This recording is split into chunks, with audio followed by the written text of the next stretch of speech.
lesson, first lesson learned from yesterday, my first day of vlogging ever.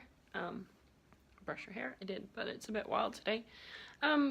It might be nicer if I actually flip the camera to be horizontally instead of vertically, because that leaves a lot of black space on the screen and I don't like that. I'm still trying to train myself to look at the actual camera, not at the screen, because that looks weird. A bit of a late start today. It's 2, I think, 2:15. Like I said, I wasn't feeling great yesterday, and I woke up just feeling today. And I was still really tired, so I just turned off my alarm and flipped over and slept a little longer. So late start, but I feel a bit better having gotten a little more sleep, so that's nice. And yeah, I'm just gonna go stop this video immediately and record my Instagram video of my daily advent calendars. So I will see you back in a little bit, and I'll include that clip here, of course. Happy 2nd of December, everyone. It's time for day 2 of my advent calendars. I'm gonna start with the tea one again. Let's flip this over. It's green sweet chai. Haven't had a lot of chai, and I don't usually drink green tea unless it's really flavored, so I'm curious about this. I'm really curious about this one, so I'll try it in a minute. And this is my woolly advent calendar for today. I need to hurry. This one is decorated really nicely. Wishing you a day of smiles and laughter, and a Merry Christmas reindeer sticker. Ooh, there's more in here today than just a mini. Come on. Oh, this is spinning yarn that lives near my spinning wheel. It's showing up a lot more blue on the screen, but it's really cute. And a very nice Santa progress creeper. Oh my gosh, it's so cute.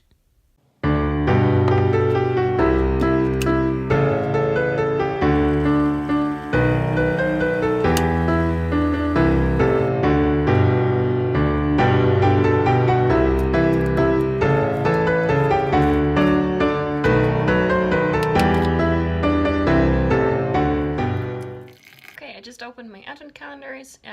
You'll have seen that I got green sweet chai, and I just made a cup for a picture on Instagram, because I'm thirsty, and I'm gonna try it now. So here we go.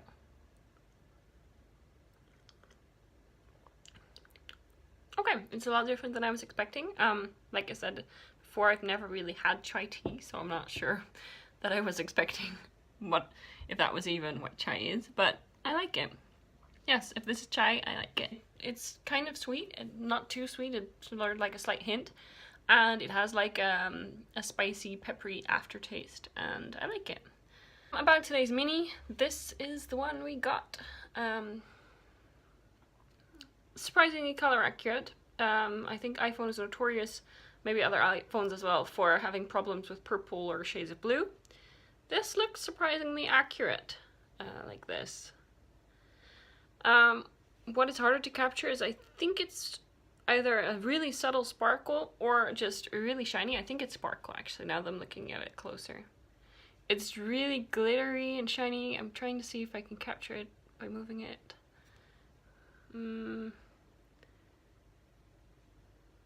I see some of the sparkle sometimes. It's really sparkly. And what really impressed me is that yesterday's base is a different yarn. They're both fingering weight, they're both super soft. This one is even softer than yesterday's though, and you can see this is like a plump 2-ply kind of construction, and this is more of a, let me see if I can get an end. Of course not. This is looks a bit different if it'll focus for me.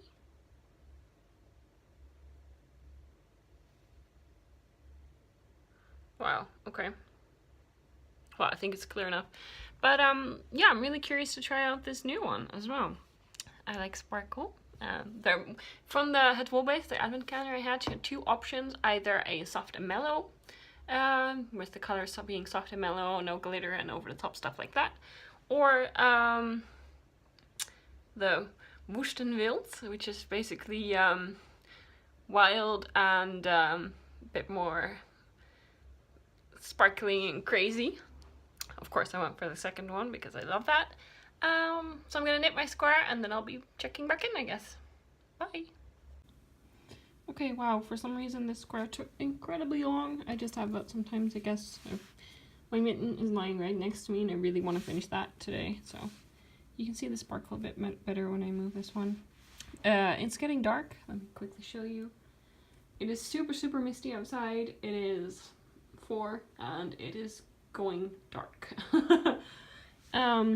I really feel, by the way, oh, I hope I didn't move too fast for anyone to get motion sickness or anything. Sorry if I did. With the mist, it really feels like it should be snowing,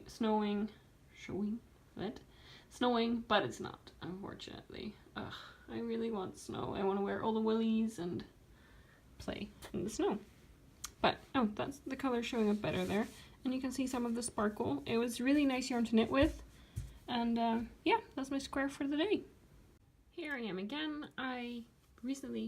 Yesterday I wound this skein after I stopped vlogging, so I couldn't include it there.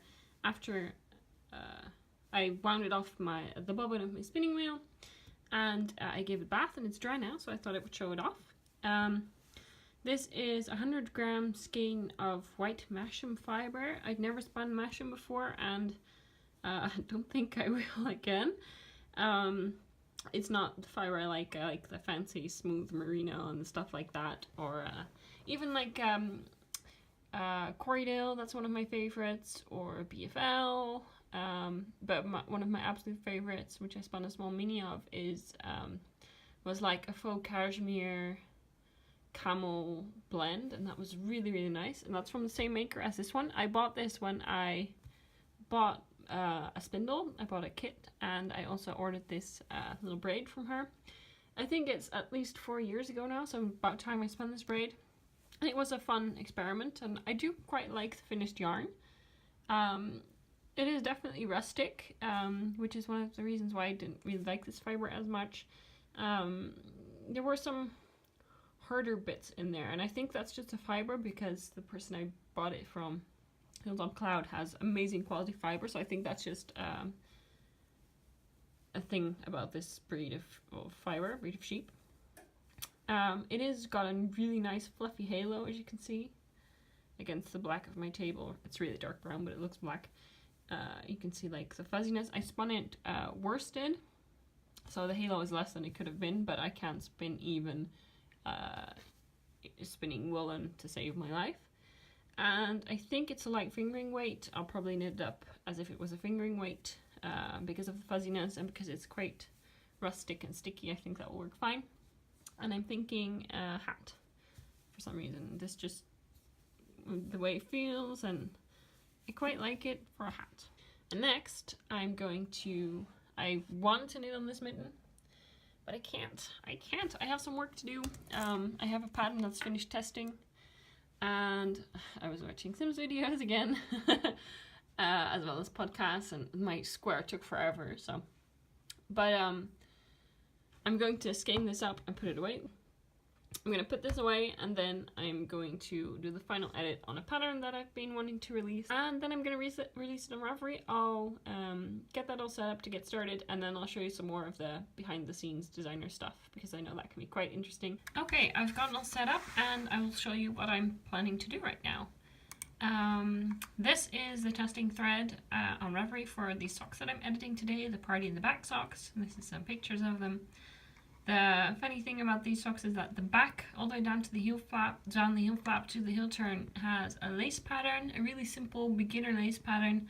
The colors on the screen here are not exactly, that's a bit lighter, a bit paler lilac-y in the actual photos, but the camera is distorting it somewhat. And then the rest of the sock is just plain vanilla. So it's a fun challenge for people looking to go beyond basic vanilla socks, or just haven't tried lace yet and would like to try some simple lace, but not the entire sock. It's knit top down. It has a twisted rib at the back near the lace pattern, which flows into the lace pattern, and at the front of the sock, which is where I need to make one of the edits. It wasn't symmetrical in my sample. I didn't even really notice, to be honest.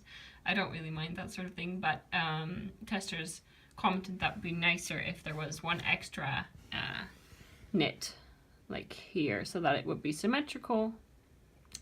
So that's what I'm going to change today.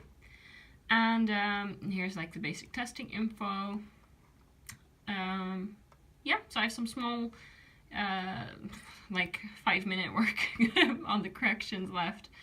And then like in the testing thing, if you're testing in this group, which is free pattern testers, I always track all the corrections I need to do in the first post, which most designers do, to be honest. And I usually correct those in the pattern, which is over here, as they are found, but I still had some things to do this time. Okay, I had to cut some stuff out because I forgot that there's some schematics and charts for an upcoming design on my dashboard so that I can access them through shared files on my phone. So yeah, let's scroll this up so the names aren't visible as much. So I was gonna show you the pattern itself. My patterns all follow the same format. It starts with the title of the pattern, then a picture, just one in the pattern, because not everybody likes to print in color, and honestly, if you want to see pictures, you can go to the pattern page. A short blurb about the socks, like it's called the romance text, I think, just how I got my inspiration and some of the features of the sock, so it explains the construction, things like that. Then it goes on to the actual sauce, the important stuff. Now these ones aren't that critical because you need the charts or the instructions for the charts, and those aren't here. I have like a box with the materials you need, what the sample was made out of, because a lot of people always wonder what. I find it quite bothersome when patterns don't list what the designer used, because I like knowing what they used, what size they made, that sort of thing. The gauge, the available sizes, all the abbreviations in the pattern. I'm gonna go get editing, and then I will be checking back in to show you the behind the scenes on Ravelry. So I finished editing the pattern, and it's on to the next step. Choosing the photos for the pattern page. I have less than I usually have for this pattern because it was hard to take pictures of myself, so I had to call for my sister. I think if I crop this one, this will be nice. Let's try and find the ones from the current testing thread. This one I will definitely be including, so I drag it to my dashboard for easier, so that I don't have to trek through a gazillion photos to find them. I like this one. This was me trying to get both sides of the sock in the frame at the same time. Not really attractive. This one will probably be included, so to show the vanilla side of the sock. This one because you can see that the lace is on the back of the sock and the front of the sock is plain. Oh, maybe this one's better actually. I like this one better, so I'm gonna have to remove that other one in a second. That's the swatch for another design. And then I'm gonna go to my designer page on Ravelry, where you can see all of my designs. And I will click add a pattern. I will fill in this info, but I'll just show you the categories real quick and then I'll fill them in. I'm not sure if it's gonna let me do that actually. Yeah, okay, it is.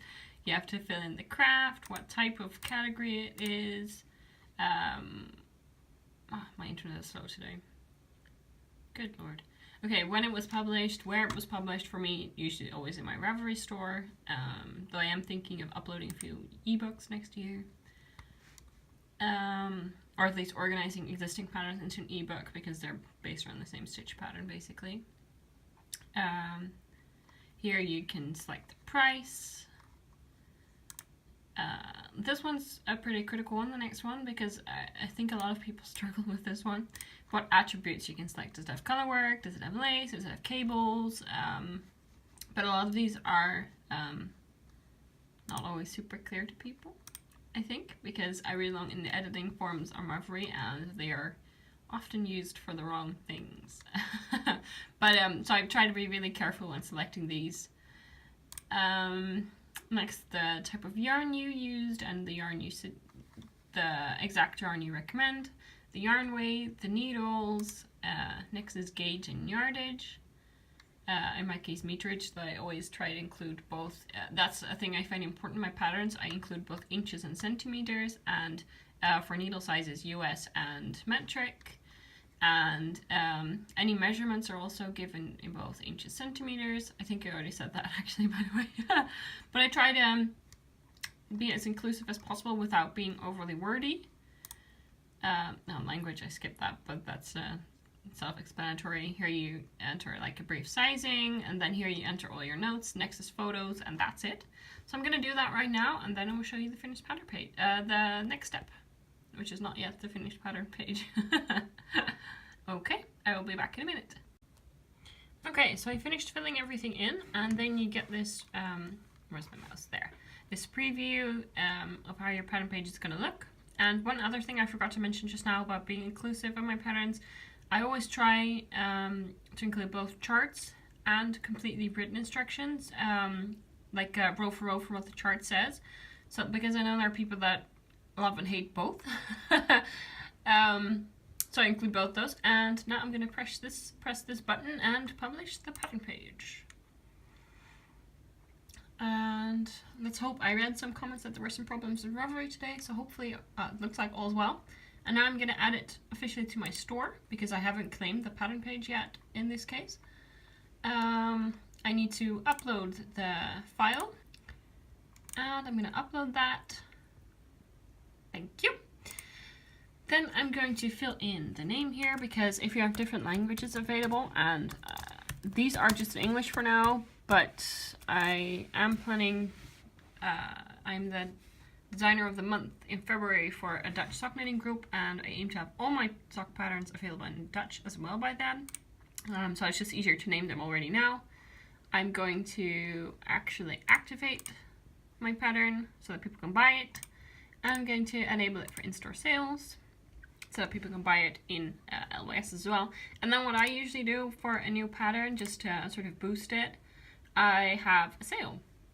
As you can see, I have several other promotions running right now, so I'm going to create a new one.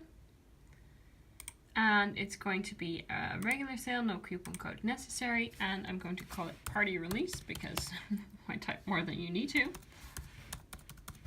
And then it's going to start today, and it's going to run for a week. That's what I usually do. So I'm thinking maybe just having it run until the 6th, because it's Cinch class. That's a nice day to end it, I think. So I'm going to do that. I play around with week. It's either a week or a little less usually. And then I'll type like a thingy for, yay, you bought Party in the Bag socks. Thank you very much. I'll give 50% off. That's what I usually do for the first release. And that is to be honest, that is the highest discount you're ever going to get on my patterns, is 50%.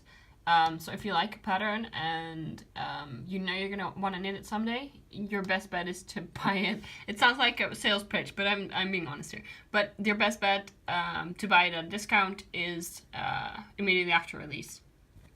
And besides that making me happy, it just means you get the best price, because I'm never again gonna get 50% off on these patterns.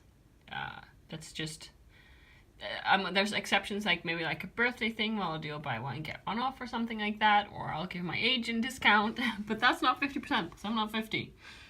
This year it was 26%, so. And I'll save it and activate it, and that is it. And then I just need to do like, post that I released a pattern in the sock groups, and announce the sale, and then I also still, that's another important thing, I always gift it, the pattern, once I've released it on Ravelry, to the testers, because then they have it in their Ravelry libraries as well, and of course they tested it, so I'm eternally grateful.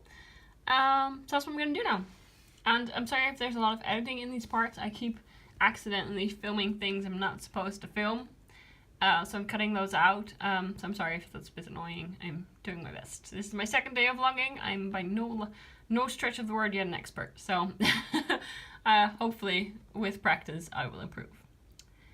And that's probably going to be it for today. It's 5:15, so I'm going to have some dinner after I finish this and announce it everywhere and stuff. Which is probably half an hour, another half an hour. I'm going to have dinner, and I'm probably going to be editing this vlog for tomorrow, because I think there's a lot of editing included in today's work. Yeah, so that's it. And I will see you again tomorrow.